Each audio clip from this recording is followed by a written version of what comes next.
Space, the final frontier. So why are so many billionaires trying to get out there? This week, the space edition of Future Forward. We'll look at some of our favorite explorers. Musk, Bezos, Branson, and Allen. Who's winning the space race? And whatever happened in NASA. Yep, we've privatized space, that's for sure. So, Gene, ready for blast off? Let's launch. All right. So this is a single subject show. We're going to do a lot of space, mostly optimistic, although I've got a jab here too when we get into some of our characters. But as always, we like to start with loving and hating. So, Gene, let's start with loving. Let's have a loving week. I tell you, I don't know what it is. I sometimes find it hard to love. Story of my life. So this week, I'm same topic, competitors in a way. I'm loving 23andMe, and 23andMe has been much maligned through the years, and they've had some screw ups. Very, very science based compared to the other of what we would call genealogical or background or family tree stuff. And they had some issues where the FDA, I believe, actually rejected them. But they've sort of since recovered. And I don't know enough about their financials, but I know a lot of people that have scraped some DNA from their saliva and gotten back some really excellent reports. I'm saying loving it this week because I'm in the middle of it. My Father's Day gift was a follow-up to the fact that my daughter did it about 3 months ago. And when you get the combination of like a daughter or someone in your family and then the father, or being able to go back to the paternal mother's side, you can really make some magic in what they yield on all the different strains of your background. I did it years ago. And I don't remember, I remember logging in after the report came and not finding it particularly revelatory. And I haven't, to be honest, you reminded me that I'm sure they've got all kinds of new gizmo data, but they don't email me, and I think I'm dead to them. I don't know. I gotta figure out what they've done with my DNA. Well, it's a good question, and it's symbolic of a lot of different services that have not always this topic, but this kind of characteristic of, you got the big home run thing that you got. Well, what happens after that? Do they update it? I mean, if you don't have the version from this year that has all the splashy graphics and is accessing a lot of collective DNA, that's what's nice about this. There's the crowdsourced benefit of this, as it were, is really throws up some really interesting things. So I'm very excited. Now, as a tri-state New Yorker that's married into a Jewish family, one thing I have heard is that sometimes what adds up in a mixed race, heritage, everything family is a little more boring when you're 100% Ashkenazi Jew, and so some of that, whereas my father, I'm trying to figure out how to tell him that we may not be Italian. really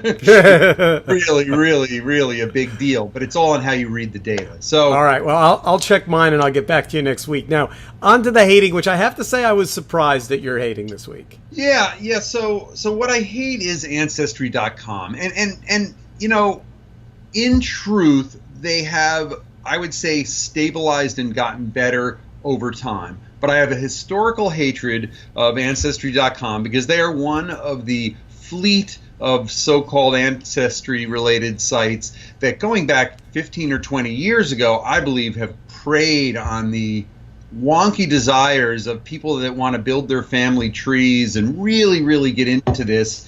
And a lot of what they did amounted to no more than charging you dumb money for ships' manifest data on Ellis Island and the kind of stuff that should be increasingly kind of open source data. And they still rely a lot on that. And what they don't do is bring community into it enough so that you can bring your like-minded, people that you're discovering into the mix and share things. I also believe media is really important. Collecting family photos and heirlooms and things like that is such a big part of it. So I think they're missing the soul of this. What they have done is run after the tail of 23andMe because they've now kind of white labeled a DNA tracking service of their own that I believe is doing okay as it is priced under 23andMe.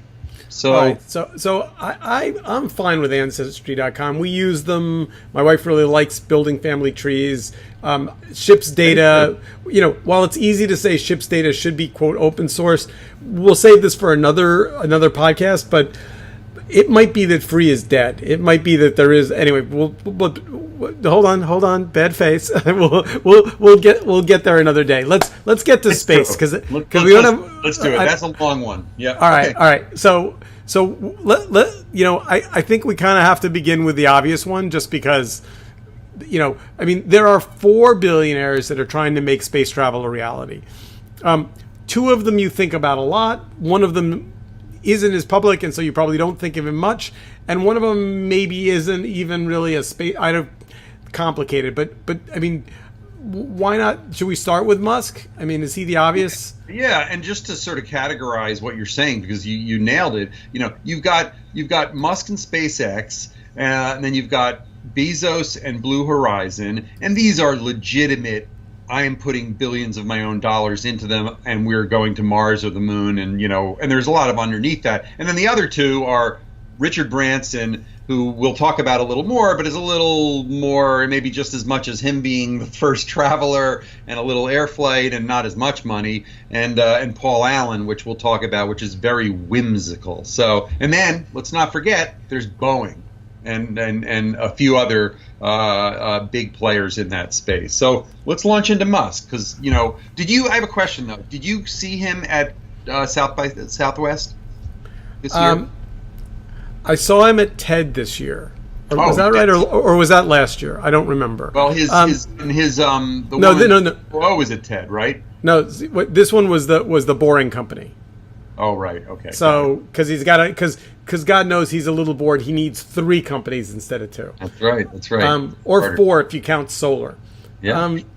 So, having run a bunch of companies, I can tell you that from the moment I woke up until the moment I went to bed, running the company I was running was a full-time job. So how he shapeshifts from Tesla to SpaceX is kind of you'd think SpaceX is pretty complicated stuff.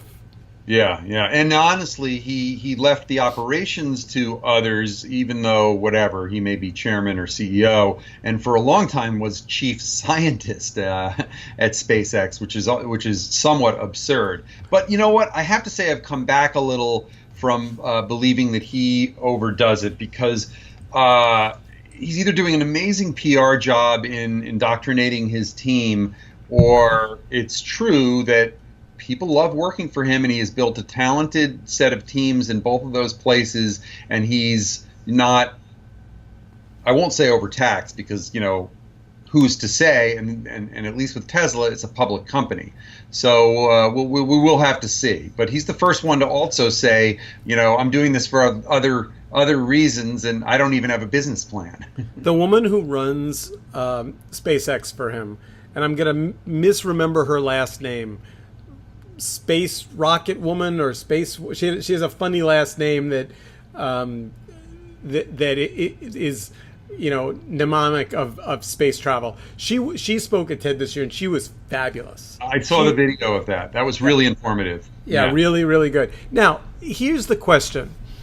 So the decision to land those last 2 rockets back on the pad in synchronicity, was that just, or to put the car and the ship with the character dummy in the seat, is that good marketing, or is it just silly showmanship? Well, I think it maybe could have backfired, but it was no pun intended. That's funny. But it was immensely successful technically, and therefore made waves. And it is very rare in this day and age when the inspiration bump was notable and I believe consequential. So I think that's a really big deal, and I think it also points to 2 of the 3 things that they're kind of all about. One is what's most important to them. One is the space travel, the getting to Mars, the getting to the moon, and everything else. The second is the long haul shipping, as that woman called it in shorthand, that is how they're making their money, doing supply runs to the International Space Station and things like that. And the third is managing the public perception and the financing and everything else. And so they kind of all tie together.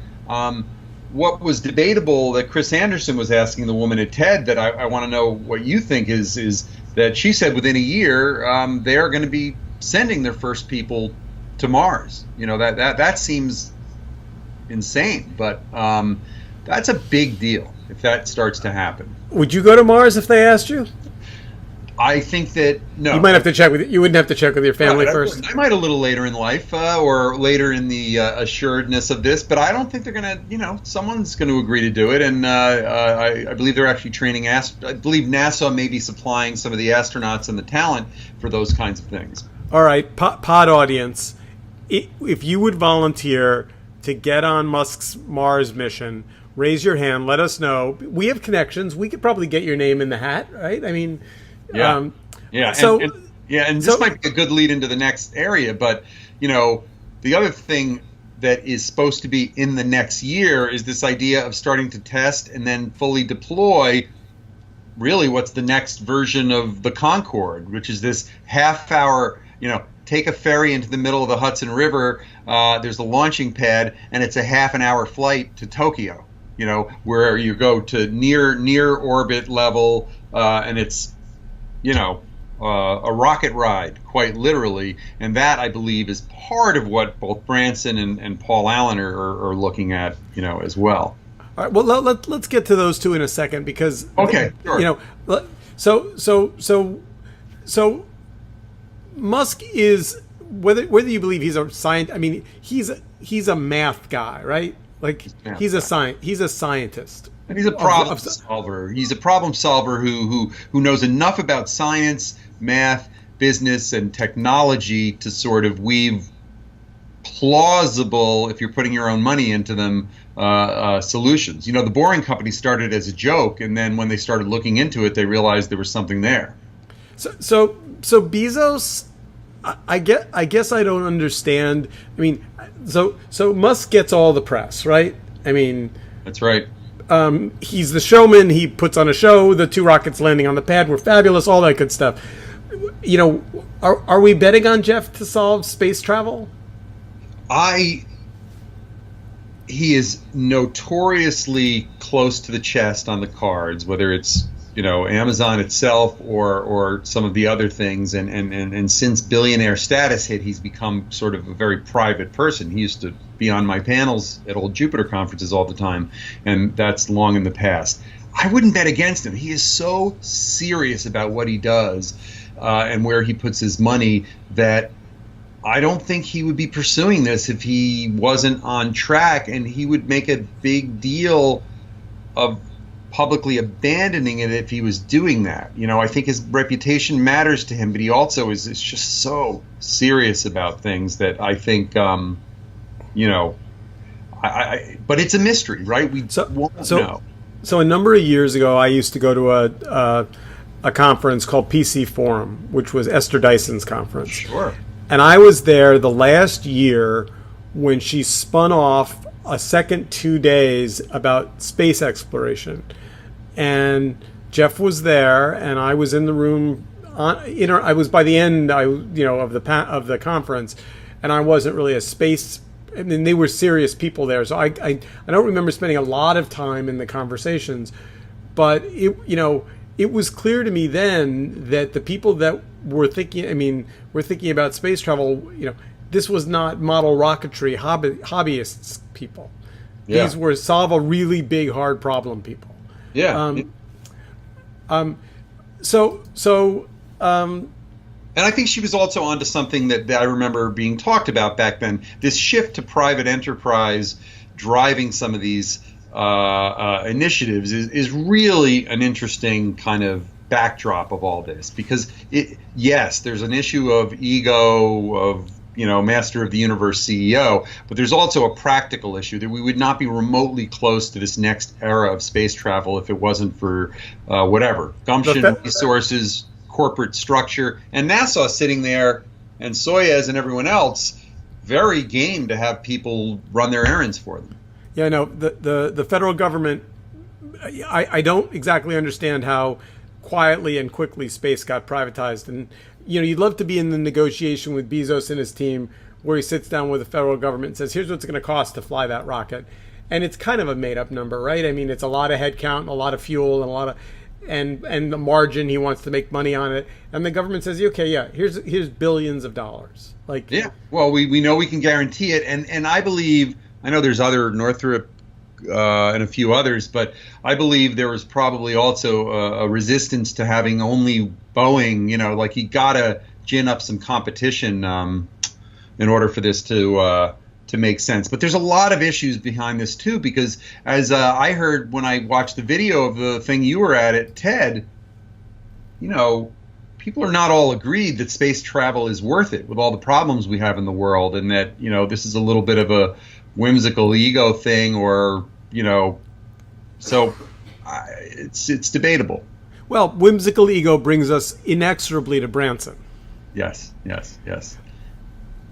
So what is it that he's, what makes bigger news is his intent to be on his first space, craft. And I guess one of our reference points for this week is that he's ready to go out there within a year, although it feels like one of these old pre-Wright brothers things where there haven't been enough successful tests that we're aware of, and it sounds a little sketchy. But this is just the low Earth orbit thing, right? I mean, that's right. That's part of his first. Yep. And look, he captured the imagination long before anyone else in a semi way, going back 15 years in the heyday of Virgin, the airline, when Virgin Galactic was talked about and announced, and this sort of idea of going to the moon was broached long before there was any sort of scientific reality. So I don't think you know this, but I did the zero gravity flight. Oh, nice. And I gotta tell you, on the short list of coolest things I've ever done, it's certainly in the top 3, maybe higher. Like, and everybody, bad. Oh, it's the vomit comet, and you're gonna throw. No, you're sitting there in the plane. The plane does the parabolic loops, and you're floating in the middle of an empty container plane. With I brought actually a video camera with me. If I dig it up, I'll actually put it on the video version of the podcast. I had a little camera with me, and I set it out in front of me, and I let it go, and it just floated there, and I floated, and it floated. It was pretty damn awesome. I'm not gonna lie. So I assume you're nerdy like me, and you grew up being an acolyte of the Apollo missions and that kind of stuff. Was your imagination captured by all that? I don't think I ever thought about going to space. I don't think I ever wanted to be an astronaut, which... No, neither did I. But I was into it. I had the 5, I had the Saturn... yeah. Well, that was required. Pieces, and I was it's one of my earliest memories, at least of TV, is seeing that. I was 5 or 6 years old, and so it's a big deal. And before I forget, I just want to mention one thing, because the backdrop of the Apollo missions is important, and we all remember it as... post JFK, get there by 1970 before the decade is out, and it was this big triumph. But there was a lot going on, and this was in the middle of the 60s. And a friend of mine who's a professor at Rutgers, Neil Marr, wrote a book that just got published that's fascinating called Apollo and the Age of Aquarius. And it talks about how there were pretty significant civil rights protests. Why are you spending the money on this while our inner cities are dying, and et cetera, et cetera. So this is not new. And, I'm not sure if the adult me would have been as into the space missions as I was back then, as a kind of, wonder years kid. So what's the number at which you would pony up and go on a Virgin Galactic flight? $100? Are we talking about to the moon, kind of, or moon or Mars? Because that's a leap. Versus... what's he saying is going to be ready in 2 or 3 years? Well, I'll assume it is like a trip to the moon. That's reasonably. Hold on. Wait, I have it pulled up in front of me. It's saying Virgin Galactic reached halfway point of its goal to get a second powered flight of its Unity spacecraft. Blah blah blah. Yeah, no, I can't. Virgin Galactic will send people to space. Doesn't say moon or Mars. Yeah. Space. So Well, maybe it's low Earth orbit. Well, you have to think about whether that's something that's sufficiently exciting. Do a few orbits, the Alan Shepard kind of thing, and that's of interest to me. But it isn't kind of leap out of your pants kind of thing that I would call fun and scary and all the rest. So I don't know. I have a feeling these things are going to have a hard time getting inside of the $5,000 or $10,000 a pop, for super rich people who just want to say they did it, but only when it's been deemed completely safe. So here's my problem with Branson. So will someone please tell me what the hell happened to Virgin America? So, if he's really so wealthy that he can afford to be a space explorer kind of on his own dime, why did he sell Virgin America to Alaska Airlines? Please, well, first of all, don't underestimate Alaska. Apparently, they're very successful. But I think that we don't know enough about the finances, and if he is looking to be like Bezos or Musk and put billions and billions and billions into the space stuff, I'm sure he does not have unlimited resources, but I also just don't know. And they definitely got out of the hassle of running the airlines. I think the airline went belly up. He needed the cash, which means I don't know. I know a lot of people that took Virgin America very seriously. It was their go-to airline. Honestly, no matter what you say financially, it's the standard bearer for consumer-friendly flying. I mean, my kids, we made so many trips to California because we have family out there, and we just got spoiled by it a little bit. You ordered them enough in time. It was not absurdly expensive, and some basic things that airline flight is an odd sister, bedfellow to all this space stuff, because we're still flying 1960s technology in some ways, and in specific machines. And so one of the things that Musk and everyone else has done that's spectacular is rejiggered the economics and the time frame around this. Reusable rockets, 6 months from a wreck, and you've got the next version out instead of 3 more years. I don't know. It's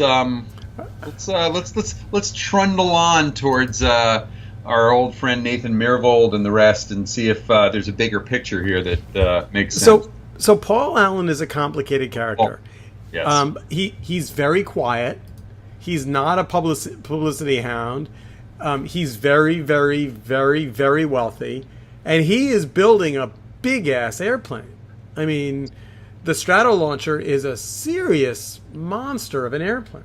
It's and it has almost a kind of a spruce goose Howard Hughes. but I trust them enough that there's some legitimacy to the science behind it.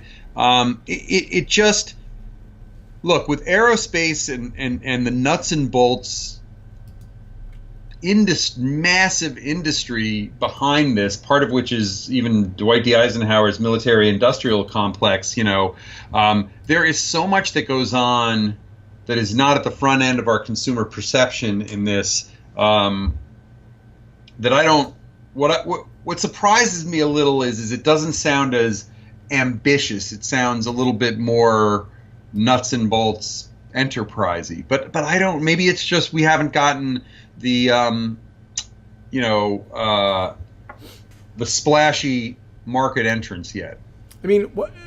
So tell me. I've looked at the pictures. I'm trying. What does it mean to do? Looks like 2 747s glued to, hitched together at the wing. I don't.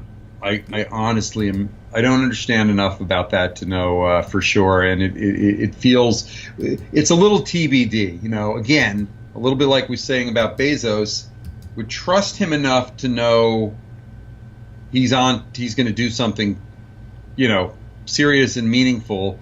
and it's not flighty. But beyond that, it's very hard to tell. And we certainly have noticed a little bit of a hedging, backpedaling of all the Mars stuff to more literally terrestrial pursuits. All right, but just speaking as space kids for a moment, the Strato launcher is not a rocket ship. I believe it's not. I believe it's. I'm not even sure it's in the space shuttle category of looks like an airplane, but it is a rocket ship. It looks like, and I think sort of is, a version of an airplane. All right, so we're going to write him off then. Yeah, I think that's probably true, unless there's more that we don't know about yet. All right, so let's get to, as our closing topic for the show, let's get to NASA. Hard to figure out exactly what happened there. I mean, well, it's hard to, I think you have to sort of put off to the side the combination of the disasters with the space shuttle and the defunding and the current mood of not upgrading that funding that leaves them like they've been in a defensive crouch for something like 20 years. And so I do feel like, that's been the hard thing. But I do also feel, I'm a space wonky kind of guy, and I have a 10-year-old son that is so into this and knows more about the science than me. What has been done with the probes, tortoise versus hare, these things have taken decades, but it's spectacular. Not just the stuff at Mars, but what's going on out in the far reaches of the solar system. So, maybe that's where they belong with this sort of stuff. We're going to have to see. But I think it's tragic that they're not at least a little better funded, because there are Earth benefits that have come out of space flight that are pretty significant. Like GPS, for example. Yeah, and powdered drinks. Yeah, no. So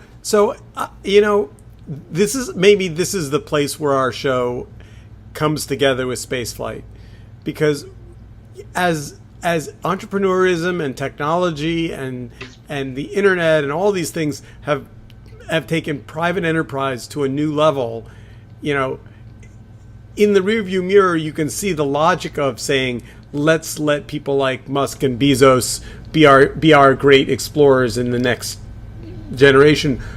But I wonder who made that decision. Like, it seems like it got made almost by subtraction, right? Well, I think that's right. I was going to say backpedaled into it, because I believe, based on the economic, shortfalls, it had to engage private industry in a greater way.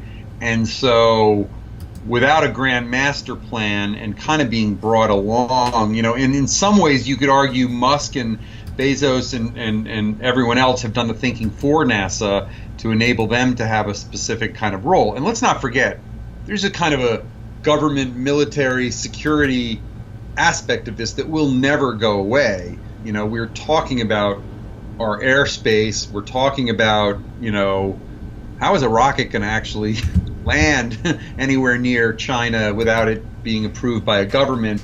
And there are issues like that. But I do think that NASA,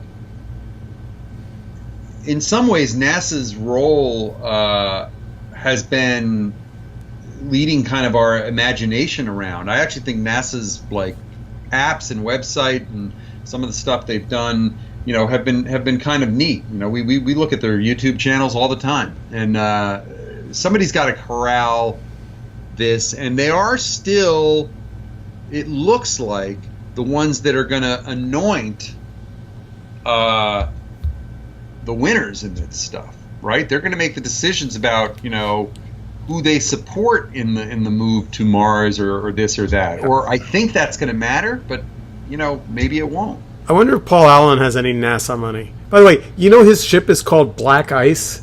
Yeah, this is so funny. There's such a, we know about Elon Musk and the whole, Marvel kind of analogy, but these guys seem to embrace the Bond villain aspect of their narcissistic billionaire-ness.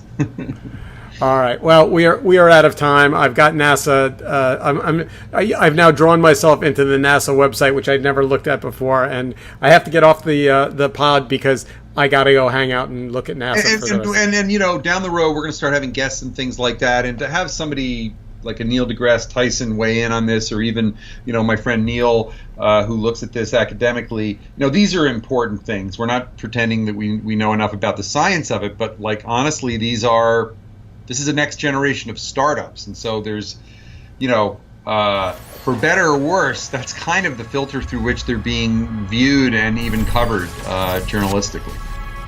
So with that, we are out of time. Have an excellent week, Gene, and we will be back with another episode of Future Forward next week. Forward on.